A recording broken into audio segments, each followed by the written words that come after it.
છોટાઉદેપુર જિલ્લાના પ્રભારી શ્રી ભીખુસિંહભાઈ પરમાર છોટાઉદેપુર જિલ્લાના પ્રવાસે આવીને ગયા. સરકારી તંત્ર પાસે એની વિગતો મેળવી હશે, પણ એમનું જે નિવેદન હતું એ નિવેદન અમારા ધ્યાન પર આવ્યું છે.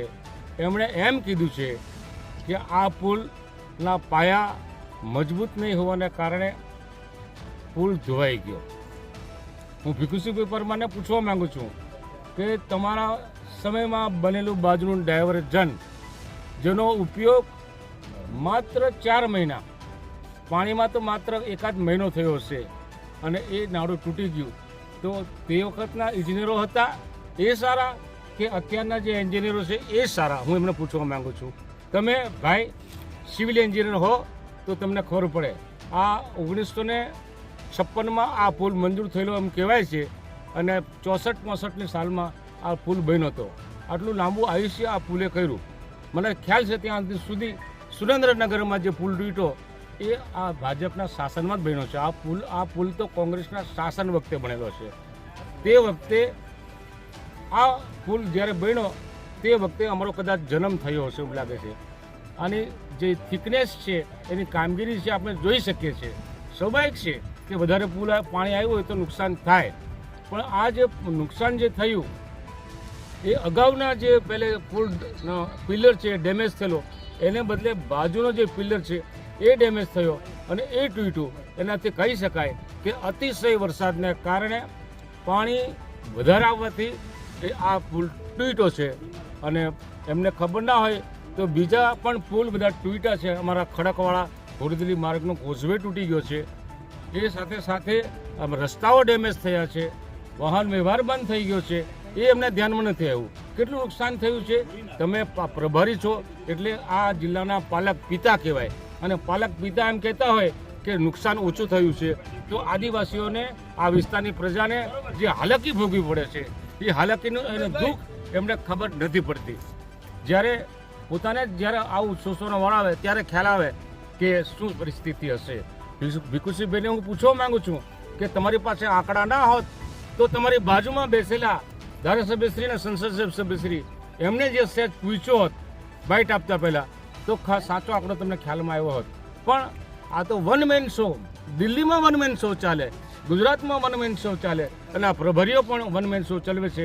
એનું આ પરિણામ છે. સર, પરંતુ મહત્વની વાત એ છે કે 1 વર્ષ પહેલાં પુલ જે વખતે ક્ષતિગ્રસ્ત થયો, સરકાર દ્વારા દાવો કરવામાં આવ્યા કે નવો બ્રિજ મંજૂર કરવામાં આવશે. જો ભાજપ ચાહે તો આને 2 દિવસમાં મંજૂર કરી શકે. 1 વર્ષ વીત્યો, આખો પુલ ધરાશય થયો, છતાં એનું કામગીરી કરવામાં આવી. શું કહેશો? આદિવાસી વિસ્તારનો છે અને આદિવાસીઓમાં બોલશે ઓછું. અમારામાં કહેવત છે કે પોતાનું બાળક ના રડે ત્યાં સુધી માં એને ધડાવતી નથી. આ વિસ્તારમાંથી વિરોધ પક્ષ તરીકે અમે ગઈ વખતે પણ રજૂઆત કરી હતી. હમણાં અમારા સાંસદ હતા ગીતાબેન, એમણે પણ કદાચ કરી હશે, અહીંના ધારાસભ્યશ્રી પણ કરી હશે, પણ એનું પરિણામ 0 આવ્યું છે. કારણ કે આ આદિવાસી વિસ્તાર છે. આદિવાસી વિસ્તારમાં બોલનારો ઓછા અને સરકારની કાનપટ્ટી પકડનાર પણ ઓછા, જેને કારણે આ મોડું થયું છે એવું દેખાઈ રહ્યું છે. આ ભારત સરકારવાળા આમ કહે છે કે અમે વનબંધુ 2 લાવ્યા, વનબંધુ 1 લાવ્યા. એ બધી વનબંધુમાં ભયબંધી કરીને આ આદિવાસી વિસ્તારને છેતરી જાય છે સરકાર. પ્રલોભનો આપીને ઠગી જાય છે. હું ચોક્કસ કહેવા માગું છું કે જે જગ્યાએ આપણે ઊભા છે એ જગ્યા પરનો પુલ સરકારની નિયત સાચી હોય તો તાત્કાલિક યુદ્ધના ધોરણે આ પુલના પૈસા મંજૂર કરે અને આવતી સાલ દિવાળી સુધીમાં એનું કામ સ્ટાર્ટ થાય. સરકારે કાળજી રાખવી જોઈએ. જો સમુચિત સરખો વિકાસ કરવો હોય તો રોડ, રસ્તાને પાણી, વીજળીની પણ જરૂરિયાત હોય છે. તેમાં જરૂરિયાતવાળો પુલ છે ત્યારે એને અનદેખી કરી શકાય નહીં. એવો બીજો પુલ છોટાઉદેપુર પાસે અલીરાજપુર નાકા પરનો પુલ પણ આજે જવું કાલે જવું એવી પરિસ્થિતિમાં છે. ત્યારે એનું પણ સવિશેષ ધ્યાન રાખવું જોઈએ. નેશનલ હાઈવે 156 વાળા જે અધિકારીઓ હોય એ આ રસ્તા પર આવતા તમામ પુલોનું નિરીક્ષણ કરવું જોઈએ અને નિરીક્ષણ કરીને રિપેરેબલ હોય તો રિપેરેબલ કરવું જોઈએ, અથવા તો ફ્યુચરને ધ્યાનમાં રાખીને નવા પુલ મંજૂર કરવા જોઈએ. એનું કારણ છે કે નેશનલ હાઈવે થાય એટલે ટ્રાફિક વધી જવાનો. ત્યારે આ જૂના પુલ, જર્જરિત પુલો છે, ગમે ત્યારે તૂટે કંઈ કહેવાય નહીં. રેલવે ચીસાડિયા પાસેનો રેલવેનો ઓવરબ્રિજ છે, એ ઓવરબ્રિજ પણ તૂટેલો છે. ત્યારે એની કાળજી સરકારે રાખવી જોઈએ. આદિવાસી વિસ્તારમાં ખેડૂતોનો કાચો પાક હોય, બજારો હાથ હટાણું કરવા આવતા માણસો હોય, એની જે તકલીફ પડે છે એ તકલીફને ધ્યાનમાં રાખીને અમારા ઘણા બધા મિત્રો એમ કહે છે કે આ 2,32,000 ખર્ચવાળો નાળું તૂટી ગયું, 2 કરોડ ને 32 લાખ, ત્યારે એ તૂટી ગયું છે.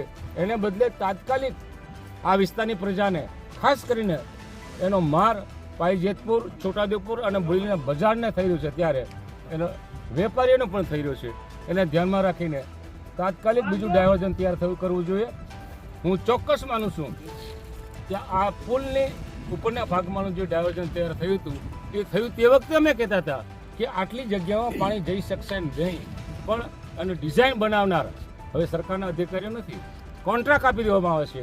ત્યારે કોન્ટ્રાક્ટ ડિઝાઇન બનાવનાર કોન્ટ્રાક્ટર કઈ જાતના હતા કે અહીંયા સ્થળ પર આવીને નિરીક્ષણ કર્યું હતું કે કેમ, અને સરકારના પૈસા 2 કરોડ અને 32 લાખ રૂપિયા પાણીમાં ગયા, પાણી એને લઈ ગયું એમ કહી શકાય. ત્યારે આ વિસ્તારની પ્રજાને સગવડતા મળે, તકલીફ ના પડે, એટલા માટે યુદ્ધના ધોરણે જેવું પાણી ઓછું થાય એને ધ્યાનમાં રાખીને આજુબાજુની સાઈડો તૈયાર કરી અને અહીંયા ડાયવર્ઝન તાત્કાલિકના ધોરણે આપવું જોઈએ એવી અમારી માંગ છે. મંત્રીશ્રીએ એવું બી કીધું કે પુલના પાયા નબળા હોવાના કારણે પુલ તૂટ્યો, શું કહેશો? આપણે જોઈ શકીએ છીએ કે આ પુલના પાયા જે તે વખતે કેટલા લીધા છે, કેટલા ડીપમાં લીધા છે, અને હમણાં આ ધોવાણ થવાથી આ પાયા આપણે જોઈ રહ્યા છીએ. એટલે મંત્રીશ્રી કદાચ સિવિલ એન્જિનિયર હશે તો જ આવું નિરીક્ષણ કરતા હોય, બાકી તો ચોક્કસ એવું કહી શકાય કે આ નુકસાન થયું છે અને એ નુકસાન આદિવાસી વિસ્તારને ના થાય, વેપાર ધંધાને ના થાય એની ચોક્કસ અમે કાળજી રાખશું, આશ્વાસન આપવું જોઈએ. તેને બદલે કે આગલી સરકારનો વાંક કાઢતા હોય એવું એમનું નિવેદન છે.